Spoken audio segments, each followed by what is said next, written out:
बिस्मिल्लाहिर्रहमानिर्रहीम, अस्सलाम वालेकुम। हक़ाइक़ और सच छुपाए नहीं छुपते, और ख़ास तौर पर आजकल के दौर में तो ये काम अब और भी मुश्किल हो गया है। जितना मर्ज़ी आप पैसा लगा दें, जितना इश्तिहारात की भरमार कर दें, देखिए उन्हीं चैनल्स पर जिन पर आप इश्तिहारात की भरमार कर रहे हैं बतौर सरकार, उन्हीं चैनल्स पर क्या कुछ चल गया है।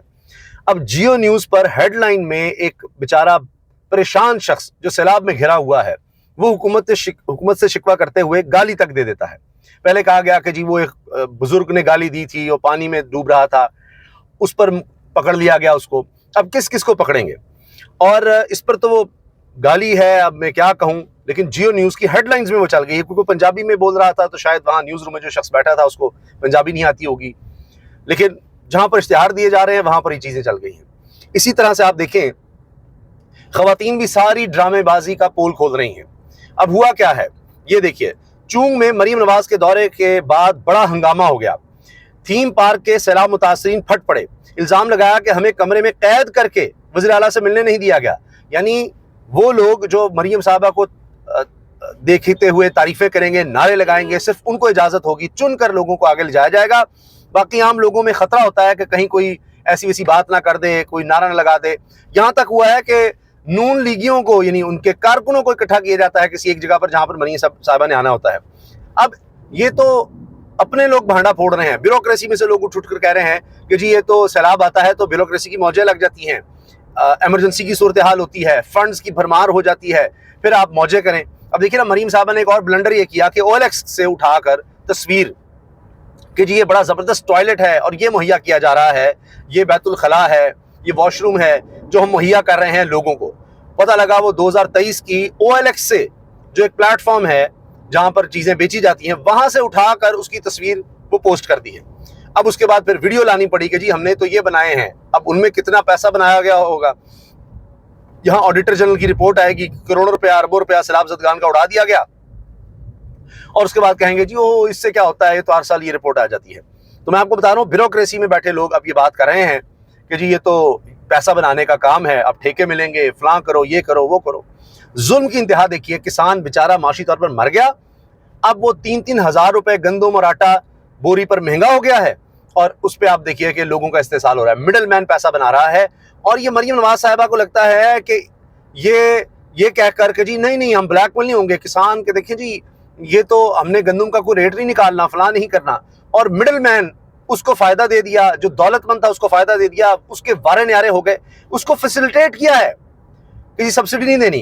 किसान डूब गया, किसान मर गया, उसको नहीं सब्सिडी देनी, लेकिन यहाँ 3-3 हजार रुपया फी बोरी आटा, गंदम, बेसन वो महंगा हो रहा है, उनको फायदा देना है, क्योंकि वो लोग हैं जो अशराफिया का हिस्सा है।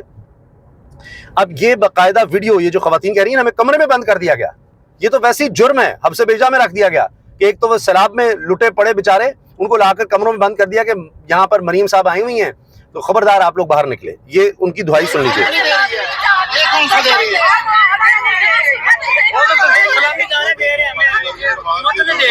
है आपकी तरफ, ये मजदूर गरीब लोग जिनके घर लुट गए हैं, बेटा आपका कौन सा थीम पार्क है? VIP कल्चर वाले जो हैं, ये आप शोर सुन रहे हैं, इसमें खवातीन हैं, बापर्दा खवातीन हैं, वो ये कह रही हैं कि जी ये हमारे साथ जुल्म हुआ है, हमें तो कमरों में बंद कर दिया गया, मिलने का देना था, कोई बात उन तक क्या पहुंचानी थी। यही हमारे पुरानों का अलमिया है कि खुशामद इनको पसंद है। अब मरीम साहबा जहां जा रही हैं, वीडियोस बना रही हैं, पूरी टीम वहां पर होती है, यही काम ब्यूरोक्रेसी ने शुरू किया हुआ है। बच्चों से सवाल कर रही हैं, बच्चे ने कहीं मासूमियत में कह दिया कि मैंने आज तक आपको नहीं देखा, तो मरीम साहबा कहती अच्छा आज तक नहीं देखा, टीवी पर भी नहीं देखा।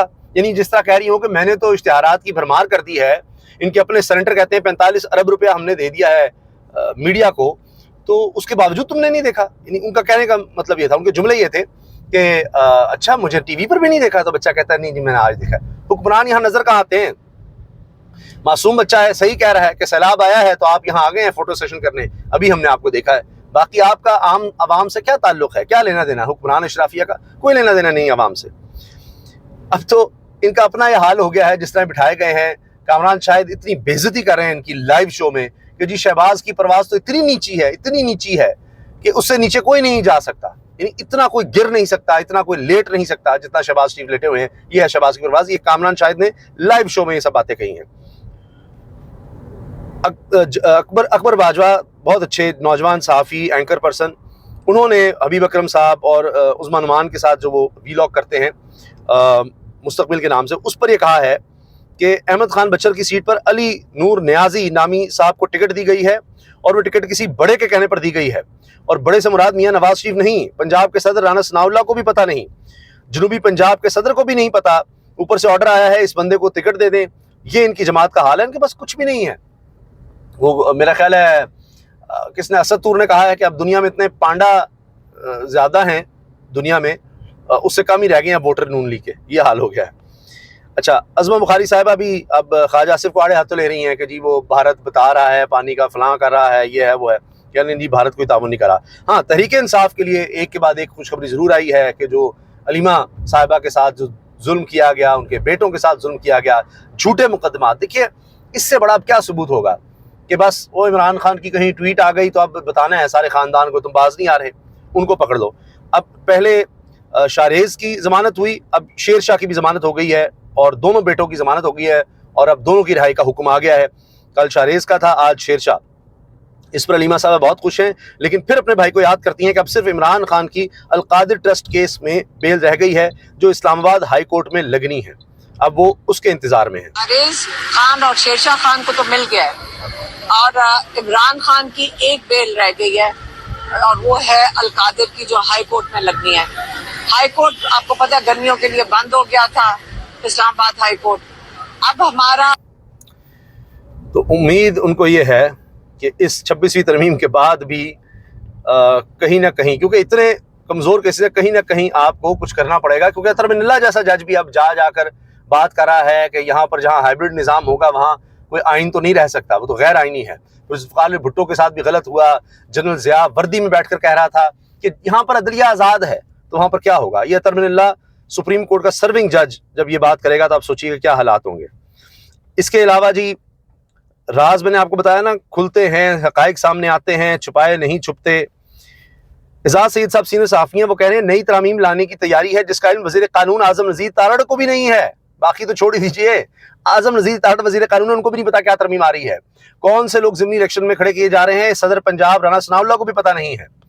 तो इनके हाथ में कुछ भी नहीं है, बस ये समझते हैं ताबेदारी, लेट जाना, ज़बरदस्त वो रास्ता में आता है, उसके लिए बूट पॉलिश करने पड़ते हैं, फलां करना पड़ता है, वो रास्ता अपनाया है तो ये इज्जत भी गई, वो वोट को इज्जत दो, फलां, कुछ नहीं बचा इनके पास। कब तक इस तरह से ये इक़्तिदार के घोड़े पर ये सवार रहने की कोशिश करेंगे और किस तरह ये गसब करते हुए, तशद्दुद जबर करते हुए ये मामलात को चलाते रहेंगे, ज़्यादा नहीं अरसा ये चल सकता काम। अच्छा, मरीम नवाज साहिबा के हवाले से मैंने आपसे अर्ज़ किया ना, उन्होंने तस्वीर OLX की लगाई, अब वीडियो सामने आ गई है, अब ये वॉशरूम बनाए गए हैं, ये खुद मरीम साहबा ने लिख दिया VVIP मोबाइल टॉयलेट्स लिखा हुआ है इस पर। तो मैंने पूछा VVIP क्यों लिखा है, तो DC विहाड़ी ने बताया जी ये VVIP एग्जेक्टिव टॉयलेट्स हैं कि इनमें सब कुछ है।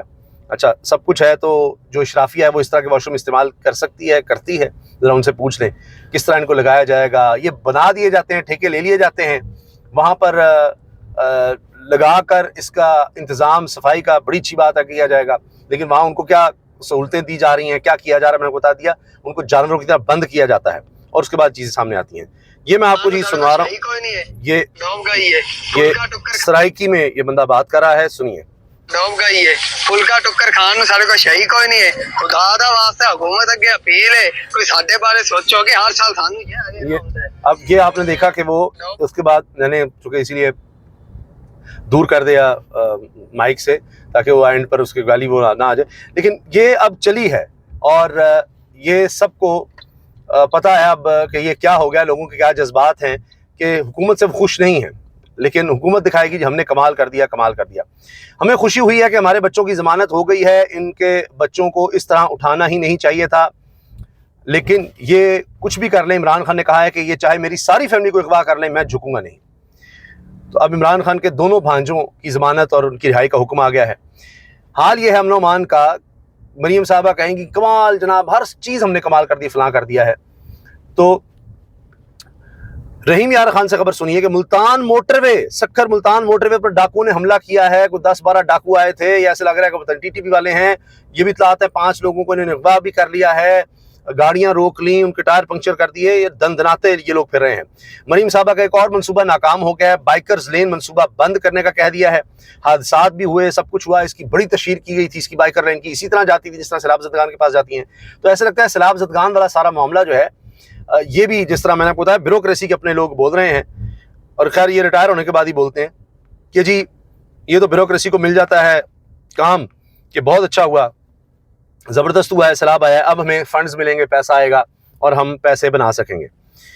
अच्छा, अब इसके साथ साथ मरीम साहबा की तस्वीर वाले आटे के थैले बांटे जा रहे हैं और सब्जियां बांटी जा रही हैं। इश्तिहारबाजी खूब है, लेकिन फिर भी मासूम बच्चे कह देते हैं कि हमने आपको आज तक नहीं देखा। तो आप जितनी मर्जी तस्वीरें लगा लें तो उससे लोगों के दिलों में घर नहीं किया जा सकता। और जियो पर फिर जो चल गया है वो आप देख लीजिए कि अब वो एक मजाक बन चुका है, यहाँ पर क्या हुआ है। बाकी एक और खबर जो राना सनाउल्लाह साहब ने दी है कि 2027 तक अब आर्मी चीफ हैं, फील्ड मार्शल हैं, किसी नए नोटिफिकेशन की ज़रूरत नहीं है, और 27 के बाद एक्सटेंशन भी सबसे ज़्यादा के हकदार वही हैं। और ठीक है, अच्छा, वो सबसे ज़्यादा हकदार हैं, और 27 के बाद भी एक्सटेंशन अगर होती है तो 5 साल शायद, और कोई मुद्दत उम्र की है नहीं, तो लिहाजा अगले 10 साल अब आर्मी चीफ फील्ड मार्शल भी रहेंगे और आर्मी चीफ भी शायद, या उससे भी ज़्यादा। अब देखते हैं कि क्या होता है, लेकिन अगर हुकूमत ये समझती है कि जी इस तरह से वो हुकूमत में रह सकेंगे तो आखिर कब तक नोटिफिकेशन निकाल लें, या जब एक दफ़ा तसलसल वो आ गया उसके बाद क्या पता आगे चीज़ें क्या हों। तो अपने तौर पर तो हुकूमत ये समझती है कि इस तरह से वो ज़्यादा अरसा निकाल लेंगे, लेकिन बहरहाल इस पर भी देखेंगे क्या होता है। इजाज़त दीजिए, अल्लाह हाफ़िज़।